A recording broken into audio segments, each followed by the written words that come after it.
Hi all, in this assignment we are going to see DNS level failover.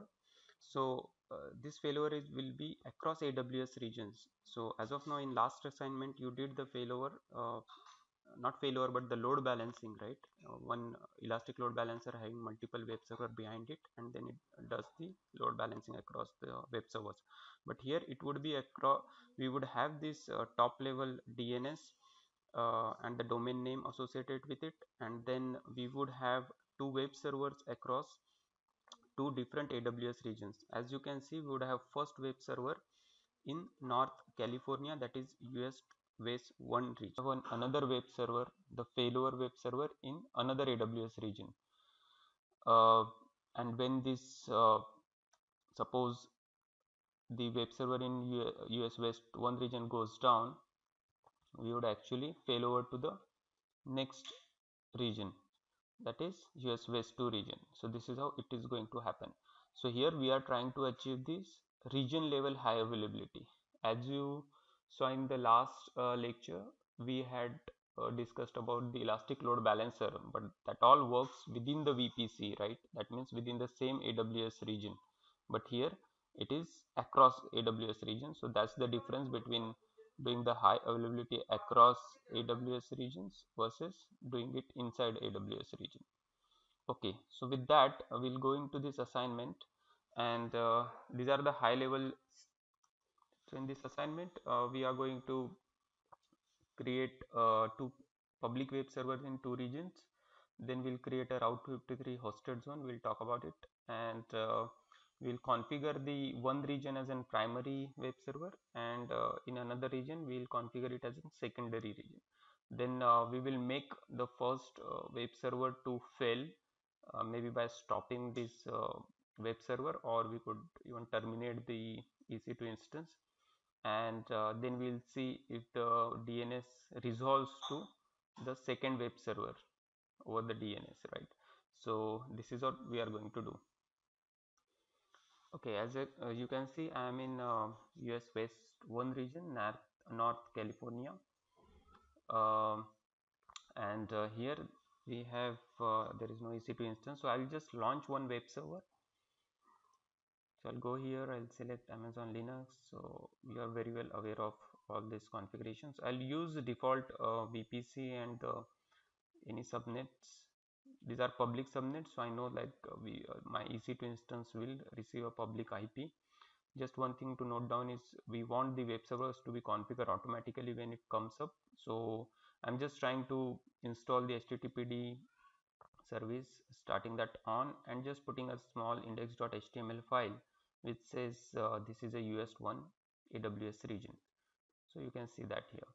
I'll just go with the default storage. I'll just add a tag, say web server, and this is US West 1 region. Configure security group. So I'll create a new security group, right? Because I want this web server to be available.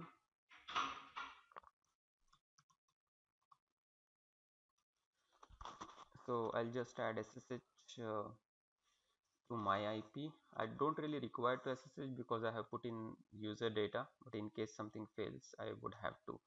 And this web server should be available over the internet. So I'm just adding the IPv4 addresses. I don't need IPv6. And review and launch. So I have my key there, launch instance. Similarly, I'm going to do this step for US West 2 region, that is Oregon. So there is no instance. I'm just repeating the same steps, right? So I will quickly do that. So I'm using the default VPC. I can use any subnet, and in advance I have to here just make sure that you put the right message here so that you can identify whether you are hitting this web server from US West 1 region or US West 2 region, right? Add storage, add tags, name, and say web server US West 2. Configure security group. Again, I'll create my security group in this region as well,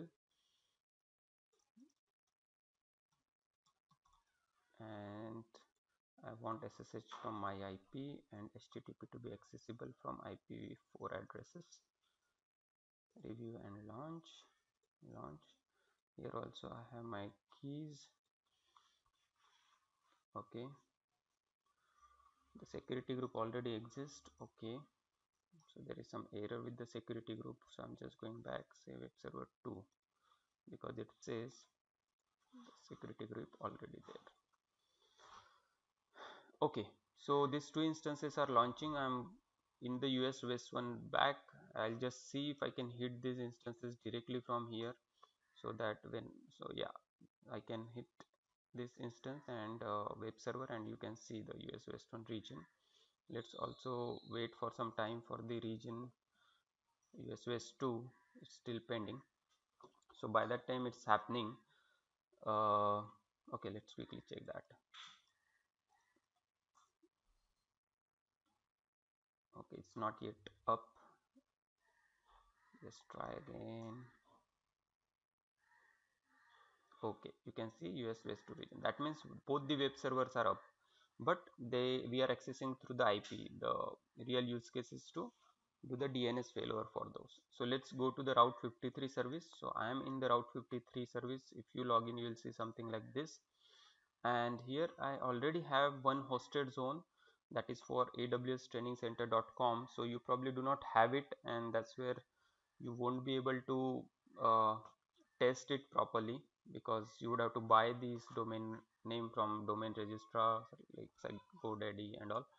Then you would be able to configure it, but I have already one of my public domain name. So here what we will do is complete this exercise using the subdomains. So the first thing that we need to do is to create a health checks for the web server that we have just configured. So I'll say create a health check. So this is a health check for, say, web server in US West 1 region endpoint, and then I had to put the IP address of this web server in US West 1 region. So I'll just put that IP address, and I want to hit index.ht. So this health check is actually, if you see, similar to what we did in a load balancer, but this health check at DNS level. So Amazon Route 53 will perform the health checks for the primary instance, and if it gets a success response, then it treats this instance as unhealthy and will return the IP address of this instance when somebody queries this domain name. That is the domain name that we are going to configure in the next step, right? So next we want to keep everything default and create a health check. Similarly, we want to create a new health check that is for US West 2 region, that is for secondary. So we'll say US West 2, and then here I'll just give the public IP of US West 2 instance. So go here again, it's index.html. I'll keep everything default and create a health check. Okay, so you see that it has some error. Let's wait for some time. It takes some time for it to probe this instance whether they are healthy or not, but eventually these both will turn out healthy.